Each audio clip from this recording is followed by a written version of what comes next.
বাঙালির বিনোদন এখন হাতের মুঠোয়। ক্লিক আমার ওটিটি আমার ভাষায়। ডাউনলোড দ্য অ্যাপ নাও। আমরা তো চারিদিকে তন্ন তন্ন করে খুঁজলাম, কোথাও পেলাম না। তাহলে নিশ্চয়ই শিব মন্দিরে চলে গেছে। শিব মন্দির? হ্যাঁ, কোথায় সেটা, কত দূরে? এখান থেকে মাইল 4-5 দূরে একটা জঙ্গলের ভেতর। আপনি কি বোঝেন না যে এতগুলো মেয়ের মাঝখানে আমি কিরম হাঁপিয়ে উঠছি? তবু দিনের পর দিন আমার সমস্ত কাজ কর্ম ছেড়ে আমি এখানে কেন পড়ে আছি? আপনি কি কিছু বোঝেন না, না বুঝতে চাইছেন না? তোর শাশুড়ি বলছিলেন বিয়ে মিটে গেলেই চলে যাবেন। কে ধরে রেখেছে বুড়িকে? যাক না। ছি, তুই দেখছি চিরটাকাল একই রয়ে গেলি। গুরুজনদের নামে ওভাবে কথা বলতে হয়? থামো তো দিদি, দিন রাত তোমার ভালো মানুষই। নিজের বাবা মার মুখই মনে পড়ে না। বাবা বলো মা বলো, সে তো তুমি আর জামাইবাবু। সেই জামাইবাবুকে শেষ দেখাটা দেখতে দিল না বুড়ি। কিছু কিছু করে যে টাকা পাঠাবো সে অবস্থাও ছিল না তখন। পরের বাড়িতে এসে যখন সুযোগ পেলাম তখন কেমন যেন বাধো বাধো লাগলো, লজ্জা করলো। ওসব কথা ভেবে ভেবে দুঃখ পাচ্ছিস কেন রে? ছাড় তো। কেন ছেড়ে দেব? সবাই কি তুমি, যে তোমাদের অসময়ে আমি তোমাদের জন্য কিচ্ছু করতে পারিনি বলে আমার কোনো দোষী ধরবে না? ছেলে মেয়েরা কি ভাবছে বলো তো? আজ হোক কাল হোক একদিন তারা তো বুঝবে যে মাসি ওদের জন্য কিচ্ছু করেনি। টাকার ব্যাপার তো আলাদা। কেন ওরা কি তোকে কিছু বলেছে? ওরা শুভেন্দু ভট্টাচার্যের ছেলে মেয়ে, কি করে যা তা বলবে মানুষকে? থাক সব কথা। কতদিন তোকে আদর করি। আয় সুধা।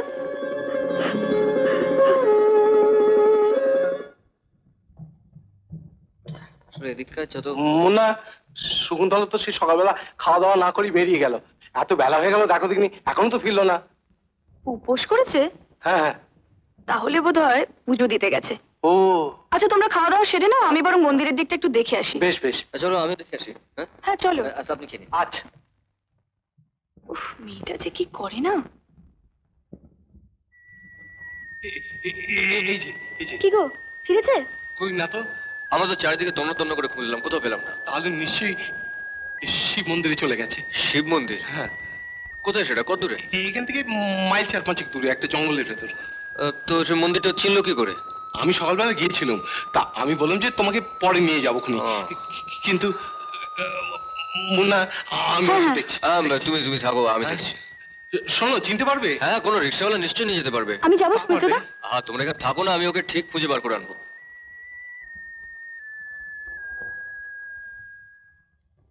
এটা খেয়ে নাও আর ভাঁড়ারের চাবিটা নিয়ে আমায় নিশ্চিন্ত করো। কেন? তোর শাশুড়ি এসেছেন, তাকে দে। উনি বিয়ে বাড়ির ভাড়া সামলাতে আসেননি, উনি এসেছেন আমার ছোট ননদের ভাগ্নে সৌমিত্র, তাকে পাকড়াও করতে। ও হ্যাঁ, বলছিলেন। বলবেনই তো, কিন্তু সেগুড়ে বালি আমি ছাড়বো না। ললিতার সঙ্গে বিয়ে ঠিক করেছিলাম, হয়নি। ছেলে তখন বিলেতে ছিল। মুন্নার সঙ্গে যেভাবেই হোক বিয়ে আমি দেবই।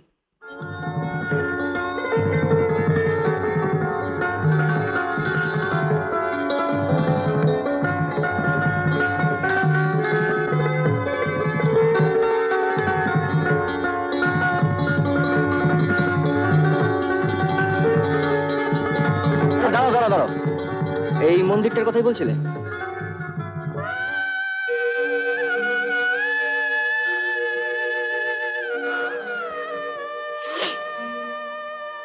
আপনি এখানে, আর আপনাকে আমি খুঁজে খুঁজে বেড়াচ্ছি। কি করে জানলেন?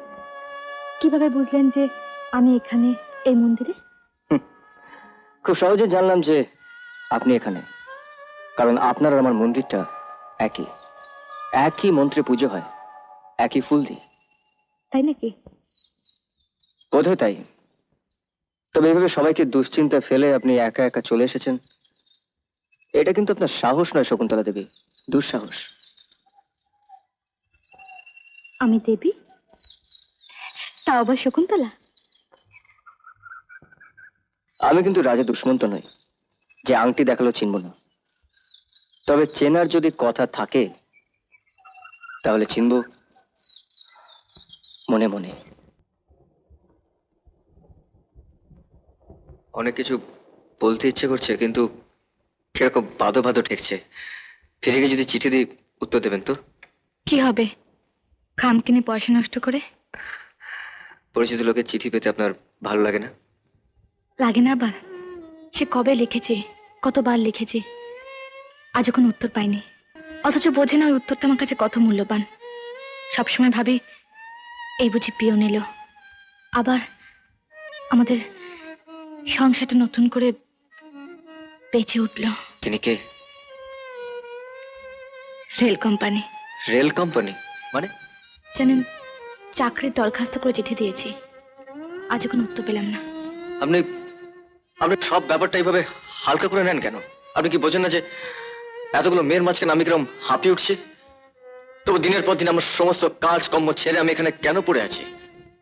আপনি কি কিছু বোঝেন না, না বুঝতে চাইছেন না? বুঝতে চাইছি না।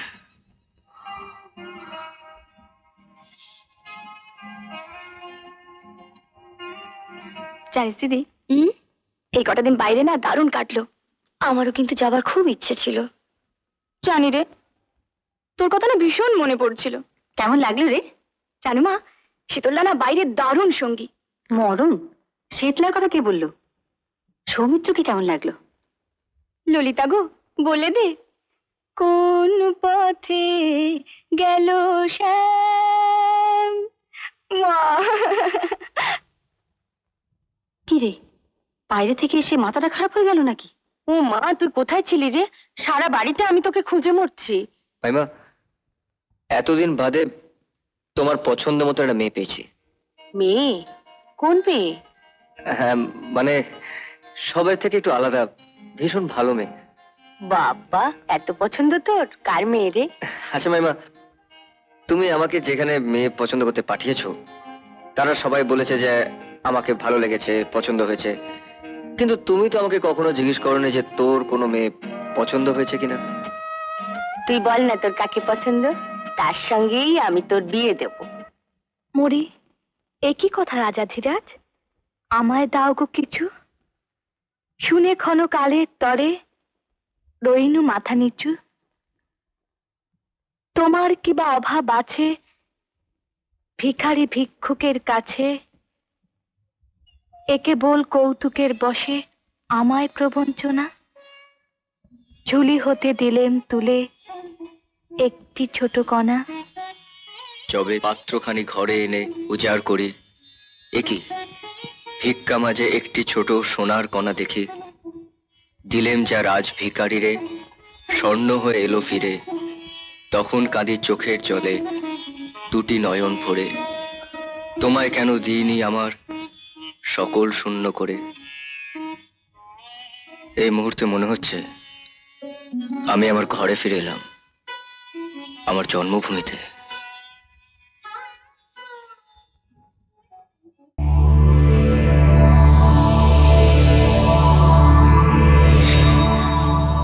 এরকম আরো অনেক সিনেমা দেখতে হলে ডাউনলোড করুন ক্লিক অ্যাপ।